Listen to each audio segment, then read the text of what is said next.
Hi friends, my name is Matt. I'm the youth and family pastor of Cornerstone Church in Marshfield. I'm here today with your Cornerstone Connection, a daily devotional. Well, I'm sure if you're like me, there's been a time in your life in which you want to take a situation into your own hands. In other words, you might want to take the bull by the horns, right? You want to do something your way. Maybe you see that it's not going the way that you wanted to, or maybe you're watching somebody else handle the situation. You're going, I can do better than that. Now, it's not that taking the situation in your own hands or taking the bull by the horns is always a bad thing, but there are times in which we can be too quick to do that.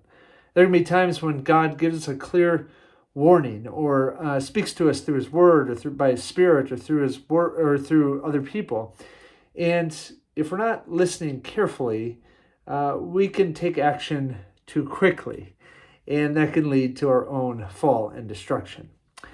Well, that's exactly what we see today in 2 Chronicles chapter 35. We're going to be on the battlefield today at the end of chapter 35, and we're going to be right alongside King Josiah.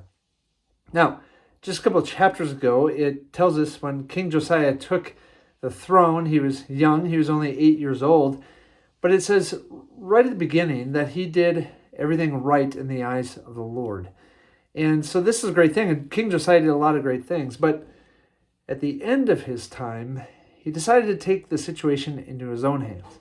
He decided to take the bull by the horns, and it led to his destruction. Let's read about it as we begin in verse 20 of chapter 35 in 2 Chronicles. Here's what it says. It says, after all this, when Josiah had set the temple in order, Necho, king of Egypt, went up to fight at Carchemish on the Euphrates, and Josiah marched out to meet him in battle. But Necho sent messengers to him, saying, what quarrel is there between you and me, O king of Judah? In other words, why are we fighting, right? It is not you I am attacking at this time, but the house with which I am at war. And then Necho, who was not a follower of God, and yet God is going to speak through him, Necho says this, God has told me to hurry. So stop opposing God who is with me, or he will destroy you. So this word, the voice of God is heard through Necho. God is not in a box, right? He can speak through anyone in any circumstance. And he speaks to King Josiah through the king of Egypt. And he says, don't oppose Necho. Don't fight against Necho. It's going to lead to your destruction. Well, let's see if Josiah listens. Verse 22, Josiah, however, would not turn away from him, but he disguised himself to engage him in battle. He would not listen to what Necho had said at God's command, but went to fight him on the plain of Megiddo. So he disguises himself. He puts himself in different apparel, in a costume, if you want, that makes him appear as someone that's not Josiah. Verse 23, archers shot King Josiah, and he told his officers, take me away, I am badly wounded. So they took him out of his chariot, put him in the other chariot he had, and brought him to Jerusalem, where he died. He was buried in the tombs of his fathers, and all Judah and Jerusalem mourned for him. Jeremiah composed laments for Josiah, and to this day all the men and women singers commemorate Josiah in the laments. These became a tradition in Israel and are written in the laments.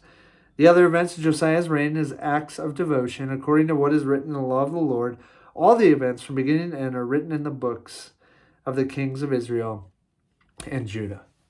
So here's this great reign of a king of Israel that actually did what was right in the eyes of the Lord compared to so many who didn't.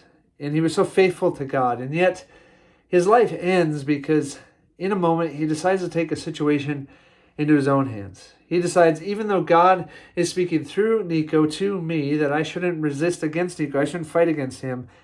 I want to do this. I'm going to take this situation in my own hands. I'm going to be the hero instead of God. And I bet there's situations in your own life, I know there is in mine, where I try to play the hero. I try to be the one who takes the situation into my own hands, and I try to win the battle, when God's already got it figured out. Friends, my prayer, my hope is, as we look at this specific story, 2 Chronicles chapter 35, when we look at how King Josiah's life ended, my hope is that you and I will take the time to stop, to pause, to listen for the voice of God. To allow His Spirit to speak to us, allow His Word to speak to us, allow His people to speak to us, and take all that in and seek His wisdom in situations so that it doesn't lead to our destruction or to the downfall of those around us. Friends, We don't always need to take a situation into our own hands. God holds every situation, and He is in control. And He is going to do what He needs to do for His glory, for our good, and for the good of the world around us. We can trust Him. Have a great day, friends, and let me be the first to wish you before it comes. Have a happy new year. We'll see you soon. God bless.